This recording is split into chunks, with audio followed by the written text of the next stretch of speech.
മനുഷ്യനോടുള്ള വെറുപ്പ് നമ്മുടെ മനസ്സിൽ നിന്ന് എടുത്തു കളയുക. ഉള്ളതാവാം, ഇല്ലാത്തതാവാം, എന്തുമാവാം. അപ്പോ വെറുപ്പ് നമ്മൾ മനുഷ്യരിൽ ഇല്ലാതായി കഴിഞ്ഞാൽ നമ്മളുടെ സന്തോഷങ്ങൾ നമ്മൾക്ക് താനേ എത്തും. നമ്മൾ തേടി പോകേണ്ട ആവശ്യമില്ല. ഒരു സന്തോഷവും നമ്മൾ തേടി പോകേണ്ട ആവശ്യമില്ല. മറ്റത് നമ്മൾക്ക് സന്തോഷം കിട്ടാൻ വേണ്ടി നമ്മൾ തേടി തേടി അലഞ്ഞു നടക്കണം.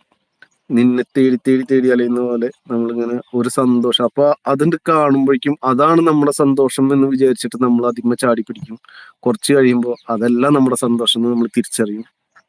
ആ തിരിച്ചറിവ് കഴിയുമ്പോഴേക്കും അടുത്തൊരു ഇത് കാണുമ്പോൾ ഇതായിരിക്കും എന്റെ സന്തോഷം എന്ന് നമ്മൾ തോന്നും. അതിമേക്ക് ചാടി പിടിക്കും. അപ്പൊ ഈ ചാടി പിടിക്കുമ്പോഴൊക്കെ നമുക്ക് നമ്മുടെ ഉള്ളിലുള്ള ഫ്രസ്ട്രേഷൻസ് എന്ത് ചെയ്യും, ഇവരോടൊക്കെ പറയും. ഈ ഈ സംഭവം പക്ഷെ നമ്മൾ ഈ പറയുന്ന കാര്യം ആരെ പറ്റിയാണോ പറയുന്നത്, ആരെ പറ്റിയാണോ ചെയ്യുന്നത്, ഇതൊന്നും ചിലപ്പോൾ അവർ അറിഞ്ഞിട്ട് പോലും ഇല്ലാത്ത കാര്യങ്ങളാണ്. അപ്പൊ വേറൊരു കാര്യം കൂടെ അതിലുള്ളത്, അതിനെ തന്നെ നമ്മൾ നമീമത്ത് എന്ന് പറയും. വല്ലാത്തൊരു സംഭവമാണ് ഈ നമീമത്ത്. നമീമത്ത് എന്ന് പറഞ്ഞാല് നമ്മള് ഇല്ലാത്ത കഥ ഒരാളെ പറഞ്ഞ് പൊലിപ്പിക്കുക. അയാളും ഈ പറയുന്ന ആളും പടച്ചോനും തമ്മിലുള്ള കഥയാണ്.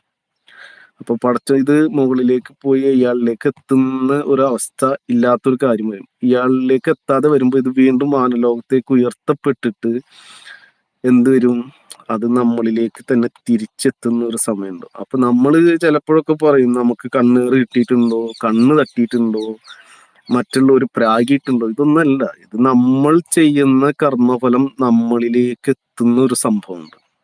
നമ്മൾ ചെയ്യുന്ന ഫലം നമ്മളിലേക്ക് എത്തുന്ന സംഭവം.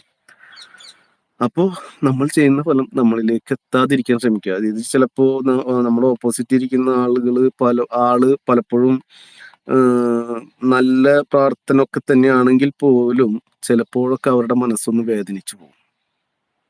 കാരണം എവിടുന്നെങ്കിലും എന്തെങ്കിലുമൊക്കെ കേൾക്കുമ്പോ അറിയുമ്പോ ഒക്കെ ഉണ്ടല്ലോ, എപ്പോഴെങ്കിലും ഒന്ന് വേദനിച്ചു പോകും ആ മനസ്സ്. പക്ഷെ നമ്മളെപ്പോഴും പറയുന്നത് ദുആ ചെയ്തുകൊണ്ടേ ഇരിക്കുക എന്ന് പറയാ, അല്ലെ? അപ്പൊ ചോദിക്കും, ഓൾറെഡി പടച്ചോൻ ഇതൊക്കെ തീരുമാനിച്ചിട്ടല്ലേ നമ്മളെ ഭൂമി ലോകത്തിലേക്ക് അയച്ചിട്ടുള്ളത്, അപ്പൊ പിന്നെ പ്രാർത്ഥന കൊണ്ട് എന്താണ് ഗുണം എന്ന് ചോദിക്കുന്നതാണ്. പക്ഷെ പ്രാർത്ഥന കൊണ്ട് ഗുണം എന്ന് പറഞ്ഞാൽ എഴുതപ്പെട്ട പല കാര്യങ്ങളിലേക്കും തിരുത്തപ്പെടലുകൾ ഉണ്ടാകുന്ന ഒരു കാര്യമാണ് ദുആ. അതായത് നമ്മൾ ചോദിച്ചുകൊണ്ടേയിരിക്കുന്ന കാര്യം. അപ്പൊ അതിനെ എല്ലായ്പ്പോഴും ഉത്തരം കിട്ടിക്കൊള്ളുന്നില്ല. ചില പ്രത്യേക സമയങ്ങള്, സന്ദർഭങ്ങള്, ആ ഒരു മനുഷ്യന്റെ അവസ്ഥകളിലൂടെയൊക്കെയാണ് അതിന് ഉത്തരം കിട്ടുന്ന ഒരു സംഭവം. മനസ്സിലായല്ലോ? അപ്പോ ആ ഒരു സന്ദർഭങ്ങളിലൂടെ ഒക്കെ പോകുമ്പോൾ അതിനാണ് ഉത്തരം കിട്ടുക. ആ ഒരു സമയത്തിനൊക്കെയാണ് ഉത്തരം കിട്ടുക. അപ്പൊ ഏത് സമയത്താണ് ആളുടെ ഒരു പ്രാർത്ഥനയ്ക്ക് ഉത്തരം കിട്ടുക എന്നൊന്നും നമുക്ക് പറയാൻ പറ്റില്ല. പരമാവധി എന്ത് ചെയ്യുക, എല്ലാ കഥകളും മറ്റുള്ളതൊക്കെ പറയലാണ്ട് ഒഴിവാക്കണം.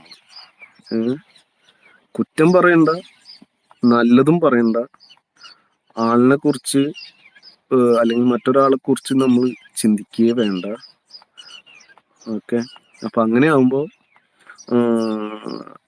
നമ്മളായിട്ട് ഇല്ലാ കഥകൾ പറയുന്നില്ല. ഇത് ഇല്ലാ കഥകൾ പറയുമ്പോ എന്താന്ന് വെച്ചാല്, ഒരിക്കൽ പോലും കണ്ടിട്ടോ അറിഞ്ഞിട്ടോ ഒരു നിഴല് പോലും അറിയാത്ത ഒരാളുകളോടായിരിക്കും ഇതൊക്കെ പറയുന്നുണ്ടാവുക. അപ്പൊ ഇവരൊക്കെ ഇത് ചിലപ്പോ എന്നെങ്കിലും മനസ്സിലാവുന്ന രീതിയിൽ എല്ലാ ഹിന്റും കൊടുത്തുകൊണ്ടായിരിക്കും കാര്യങ്ങളൊക്കെ പറയുന്നുണ്ടാവുക. അപ്പോ എപ്പോഴെങ്കിലും എവിടുന്നെങ്കിലൊക്കെ അവരൊക്കെ കണ്ടുമുട്ടുമ്പോ ഇയാൾ ഇങ്ങനെയാണ് എന്നുള്ളൊരു തോന്നല് പലരിലും ഉണ്ടായിപ്പോകും. അപ്പൊ അതൊക്കെ ഒരു തെറ്റിദ്ധാരണകളാണ് ഉണ്ടാക്കി വെക്കുക പലപ്പോഴും. ബാക്കിയൊക്കെ കേൾക്കുന്നവരും അറിയുന്നവരൊക്കെ അതിനനുസരിച്ചിട്ട് ചെയ്യുക. ഞാൻ എൻ്റെ ഒരു ചെറിയൊരു കാര്യം ഞാൻ നിങ്ങളുമായിട്ട് ഷെയർ ചെയ്തതാണ്.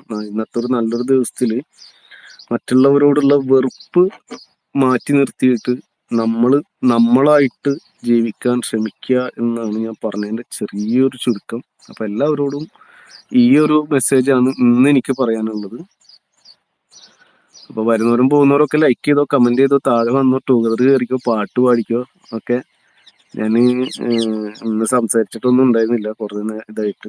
അപ്പൊ ഇപ്പൊ ഒരിത്തിരി നേരമാണ് ഞാൻ സംസാരിച്ചത്. ഇതുവരെ ഞാൻ സംസാരിച്ചിട്ടുണ്ടായിരുന്നില്ല. ഇത് ഓണാക്കി ഇട്ടിട്ട് ഞാൻ എൻ്റെതായ കാര്യങ്ങൾ, പള്ളി, ചായ കുടി കാര്യങ്ങൾ, അങ്ങനെ ഇങ്ങനെ മുറാദോ അങ്ങനെയൊക്കെ ആയിട്ട് അങ്ങനെ